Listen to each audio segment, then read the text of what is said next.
जनकपुर से बारात की विदाई, अवध में परिछन तथा शयन की झांकी रामायण के अत्यंत भावुक और सांस्कृतिक रूप से महत्वपूर्ण प्रसंगों में से एक है। यह घटना राम और सीता के विवाह के बाद की है, जब सीता और उनकी बहनों की विदाई जनकपुर से होती है और बारात अयोध्या अवधपुरी लौटती है। इस पूरे प्रसंग में प्रेम, विछोह और खुशी का अद्भुत समन्वय होता है। राम और सीता के विवाह के बाद जनकपुर में उत्सव की धूम समाप्त होती है और अब विदाई का समय आ जाता है।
कल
यह क्षण राजा जनक और रानी सुनयना के लिए अत्यंत भावुक था, क्योंकि उन्हें अपनी पुत्री सीता को अब ससुराल के लिए विदा करना था। इसके साथ ही उर्मिला, मांडवी और श्रुतकीर्ति भी लक्ष्मण, भरत और शत्रुघ्न के साथ विदा होने वाली थीं। विदाई का यह दृश्य अत्यंत मार्मिक और भावनात्मक था। राजा जनक अपनी बेटी सीता के गले लगते हैं और उनकी आंखों में आंसू आ जाते हैं। रानी सुनयना भी सीता को आशीर्वाद देते हुए भावुक हो जाती हैं। जनकपुर के लोग अपनी प्रिय राजकुमारी की विदाई देखकर द्रवित हो जाते हैं। मंगल गीतों के साथ सीता और उनकी बहनों की विदाई होती है और सभी को आशीर्वाद देकर बारात जनकपुर से प्रस्थान करती है।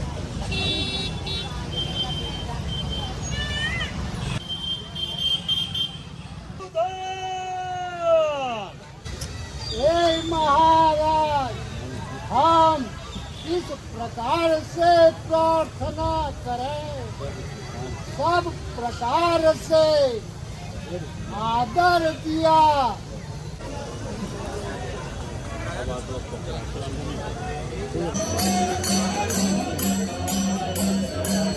अरे राम रहीम ये नहीं कर रहे यार। चुप रहो,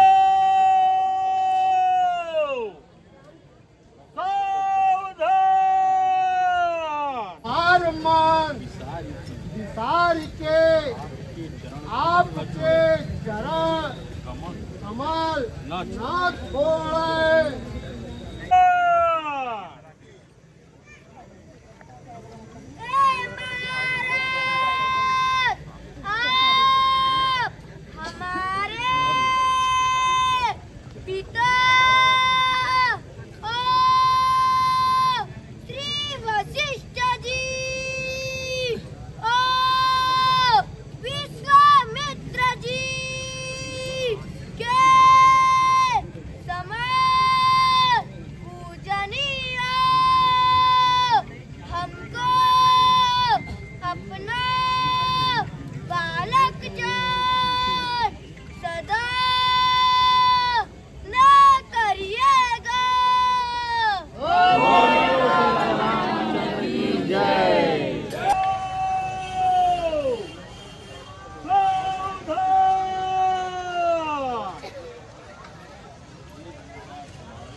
हमारे मन में विश्वास है कि आपके दर्शन से हमको कुछ अगम नहीं, जो सुख और यश लोकपति चाहे और मनोरथ करे में संकोच न हो, सो सुख और यश आपके। सीता अपनी सखियों और परिवार से विदा लेते समय बहुत ही शांत और संयमित रहती हैं, लेकिन उनके भीतर गहरे भाव उमड़ते हैं। वे अपने माता पिता से आशीर्वाद लेकर नई यात्रा की शुरुआत करती हैं।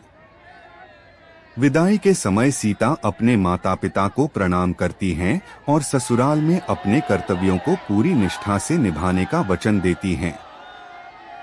यह पल अत्यंत मार्मिक था, क्योंकि यह एक बेटी के अपने मायके से ससुराल जाने का समय था, जो भारतीय संस्कृति में एक विशेष महत्व रखता है।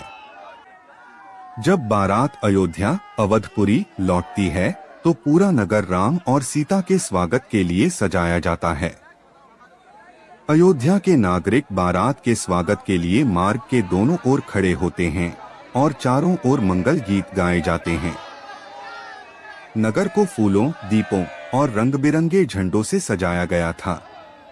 बारात के आगमन पर सबसे पहले परिछन की रस्म होती है। परिछन एक पारंपरिक हिंदू रीति है जिसमें दुल्हन का स्वागत करते समय उसकी नजर उतारी जाती है और मंगल गीत गाए जाते हैं। महारानी कौशल्या, सुमित्रा और कैकेयी मिलकर सीता और उनकी बहनों का परिछन करती हैं। इस रस्म के दौरान उनके मस्तक पर हल्दी और कुमकुम का तिलक लगाया जाता है और आरती उतारकर नजर उतारी जाती है। यह रस्म ससुराल में नववधुओं का स्वागत करने का एक शुभ संकेत होती है। परिछन के बाद महाराज दशरथ और रानियां राम, लक्ष्मण, भरत और शत्रुघ्न को आशीर्वाद देते हैं और उनकी पत्नियों का स्वागत करते हैं।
सीता के रूप और गुणों से प्रभावित होकर महारानी कौशल्या उन्हें गले लगाती हैं और अपने आशीर्वाद से नववधुओं का स्वागत करती हैं।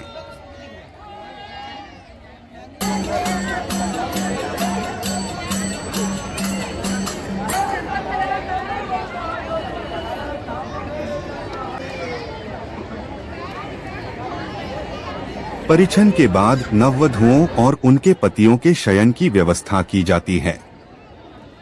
यह रस्म भी अत्यंत विशेष और सांस्कृतिक रूप से महत्वपूर्ण होती है। राम और सीता के लिए एक विशेष कक्ष सजाया जाता है जिसमें चारों ओर फूलों की सजावट होती है। शयन कक्ष को दीपों और सुगंधित फूलों से सजाया जाता है जिससे वातावरण अत्यंत पवित्र और शांतिपूर्ण हो जाता है। राम और सीता के शयन कक्ष में दोनों एक दूसरे के प्रति प्रेम और सम्मान की भावना के साथ प्रवेश करते हैं। दोनों के बीच का संवाद प्रेम और कर्तव्य पर आधारित होता है। राम और सीता अपने नए जीवन की शुरुआत करते हैं जिसमें दोनों के बीच का रिश्ता धर्म, आदर्श और परस्पर प्रेम से भरा होता है। यह विवाह उनके जीवन का एक नया अध्याय होता है जो आगे चलकर राम के वनवास और सीता की अग्नि परीक्षा तक पहुंचता है। लक्ष्मण उर्मिला, भरत मांडवी और शत्रुघ्न श्रुत कीर्ति के लिए भी विशेष शयन कक्ष तैयार किए जाते हैं। सभी नवविवाहित जोड़े अपने अपने कक्षों में जाते हैं, जहां वे अपने नए जीवन की शुरुआत करते हैं। हर शयन कक्ष को अत्यंत सौंदर्यपूर्ण और पारंपरिक ढंग से सजाया जाता है, जो उनके वैवाहिक जीवन की शुभ शुरुआत का प्रतीक है। जनकपुर से बारात की विदाई, अयोध्या में परिछन और शयन की झांकी भारतीय संस्कृति और पारंपरिक रीति रिवाजों का अद्भुत उदाहरण है। यह प्रसंग रामायण की कथा में प्रेम, आदर्श और सांस्कृतिक धरोहर को दर्शाता है। राम और सीता का विवाह, विदाई और फिर अयोध्या में उनका स्वागत न केवल एक ऐतिहासिक घटना है, बल्कि यह भारतीय समाज के जीवन मूल्य और आदर्शों का प्रतीक है।